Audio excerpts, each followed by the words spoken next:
The sea.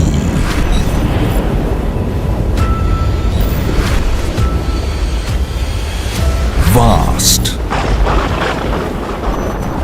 Inscrutable. Requires an eagle eye. A constant gaze.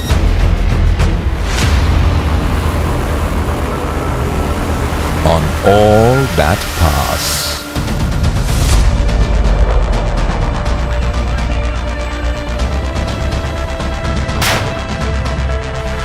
For India, from time immemorial, the sea has afforded opportunities and challenges that altered history.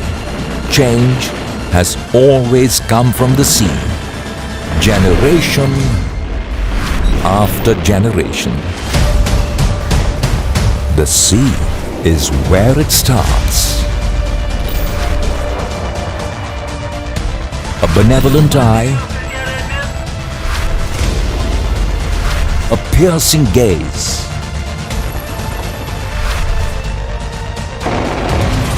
the Indian Navy is tasked with both. Defending India's sovereignty, uncovering threats, aiding partners,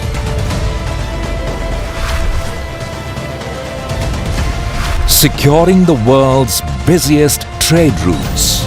Every duty performed in the service of the nation. We are the Indian Navy. Combat ready, credible and cohesive.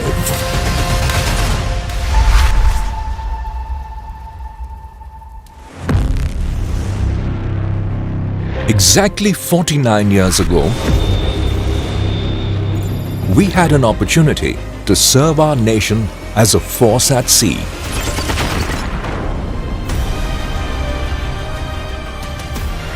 In 1971, millions were forced to flee from East Pakistan. With no political resolution in sight, conflict became inevitable.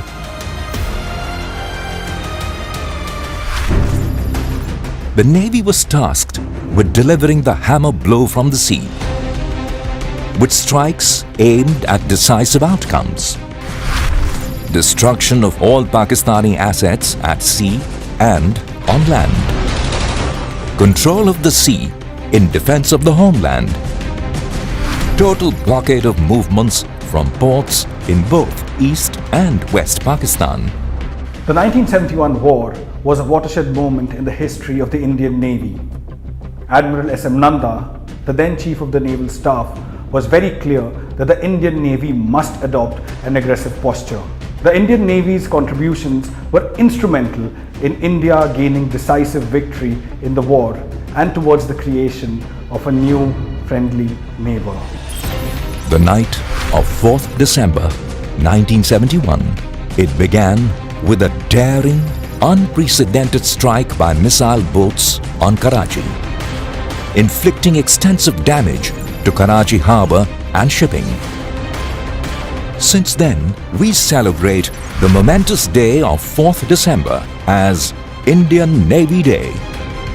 A second missile attack on Karachi harbour achieved further destruction of the enemy and maritime dominance for the Navy. On the Eastern Front, in the Bay of Bengal, aircraft carrier Vikrant was a force multiplier for the Eastern Fleet. From airstrikes to the blockade, Vikrant's impact was forceful through the length of the conflict, as strikes by Sea Hawks prevented East Pakistani forces from using the seas. The enemy dispatched PNS Ghazi to nullify the advantage Vikrant afforded. However, the preemptive actions of INS Rajput gave Ghazi a watery burial near Vishakhapatnam. While action progressed at sea, the Navy also mounted special operations at Chalna Khulna harbours. INS Panvel and the two gunboats Padma and Palash, manned by the Mukti Bahini, entered and inflicted heavy damage on these harbours in the face of stiff resistance. Towards the end of the war, the likelihood of the enemy attempting escape into Burma, now Myanmar, became a distinct possibility.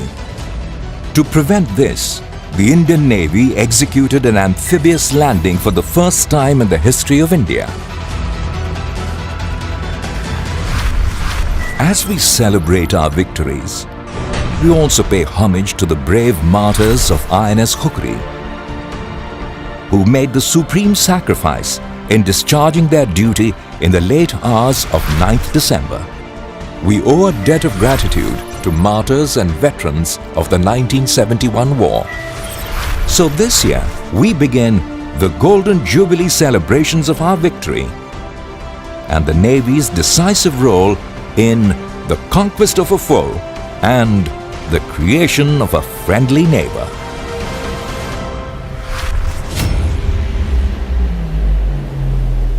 Even today, service to the nation and readiness in the face of newly emergent challenges, traditional and non-traditional, defines the Navy.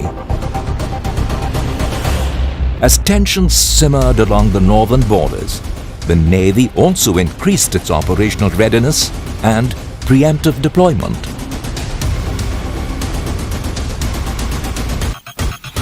This is one of the sorties where we are operating near the LAC. The Pieta has been in the forefront of operations as far as building up our MD is concerned. We have our footprint all the way from Malacca, Sunda to Lombok in the east, all the way till Seychelles, Gulf of Aden and the Persian Gulf at the west.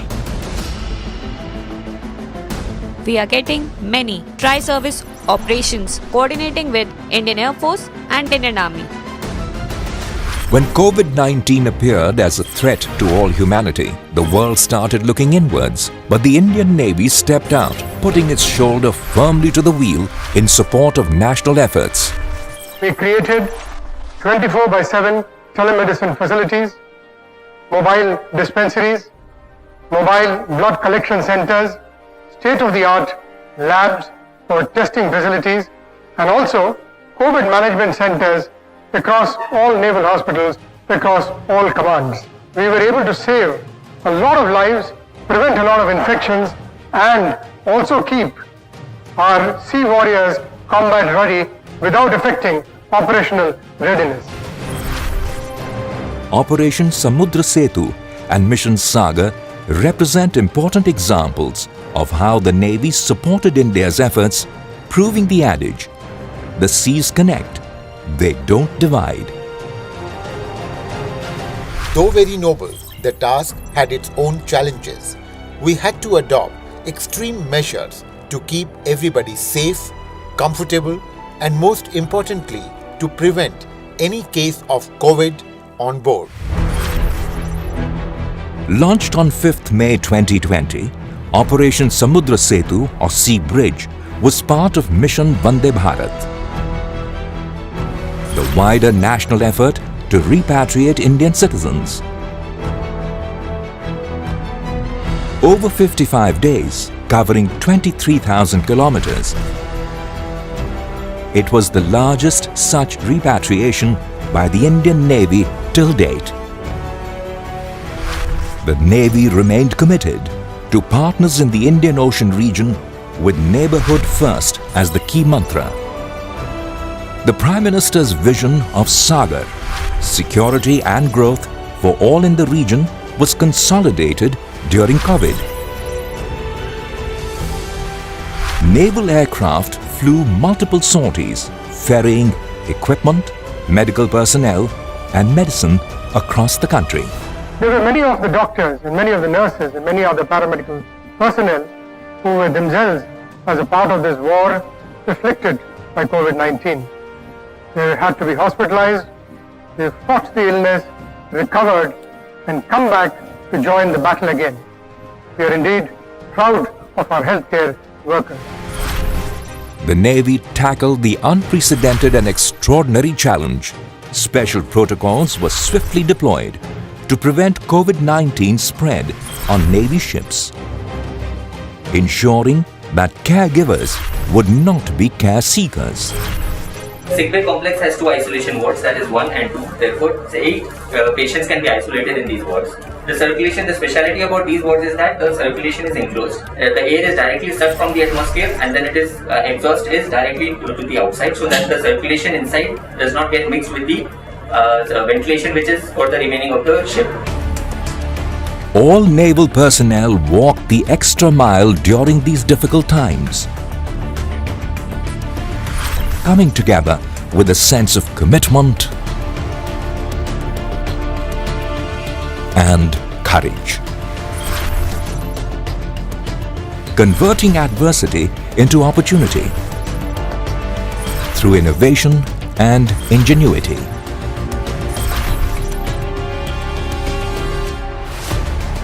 Despite the pandemic, our combat-ready ships were fully deployed, protecting India's interests, allowing the Navy to forge and maintain partnerships with global maritime powers.